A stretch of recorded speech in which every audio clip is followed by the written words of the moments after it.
Η συγγνώμομηχανή. Στη Γιολάντα δεν αρέσει να λέει συγγνώμη.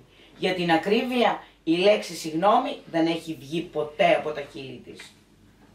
Οι γονείς της μάταια προσπαθούν κάθε μέρα να της μάθουν αυτή τη μικρή μαγική λέξη που κάνει τους ανθρώπους να αισθάνονται καλύτερα. Η Γιολάντα όμως δεν τους ακούει, γιατί πιστεύει ότι το να ζητά συγγνώμη από τους άλλους δεν σημαίνει και πολλά. «Αφήστε που τα κάνω όλα σωστά», είπε η Γιολάντα, που συνηθίζει να τα κάνει όλα σαλάτα.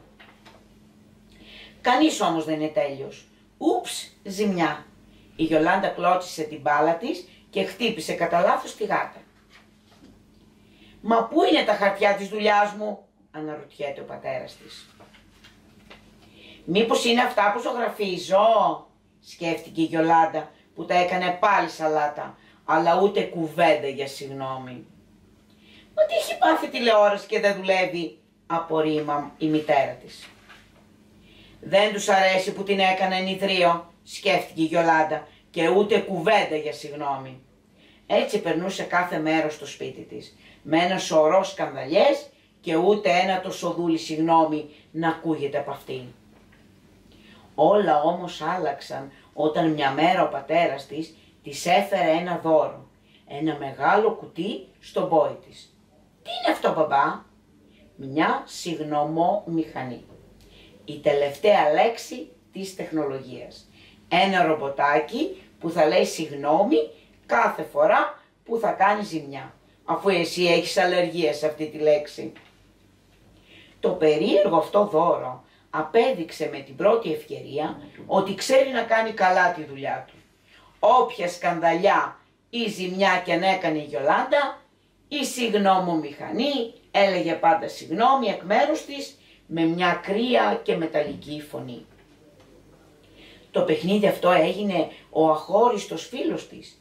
Η Γιολάντα όμως έκανε ένα λάθος να νομίζει πως μπορεί ελεύθερα να κάνει ό,τι θέλει. Ώσπου οι γονείς της εξήγησαν ότι επειδή έχει τη μηχανή της συγγνώμης, δεν σημαίνει ότι θα τη συγχωρούν συνέχεια. Γιατί άλλο είναι να λες απλά μία συγγνώμη και άλλο να τη ζητάς μέσα από την καρδιά σου.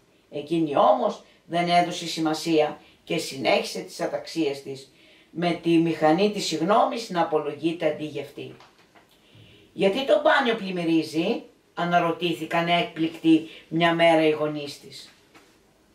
«Σίγνα γνωρι μη», είπε μέσα από μπουρμπουλήθρης η μηχανή της συγγνώμης.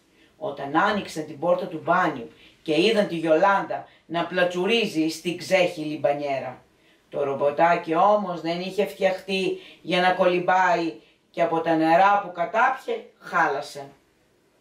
Μόλις το κατάλαβε αυτό η Γιολάντα, σταμάτησε να παίζει και αγκάλιασε με στοργή το παιχνίδι της, μήπως και ζωντανέψει.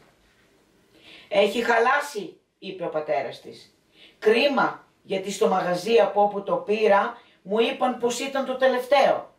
Και τότε η Γιολάντα ζήτησε για πρώτη φορά στη ζωή της συγγνώμη, μετανιωμένη στα αλήθεια που τα έκανε πάλι σαλάτα. «Συγγνώμη, συγγνώμη, συγγνώμη».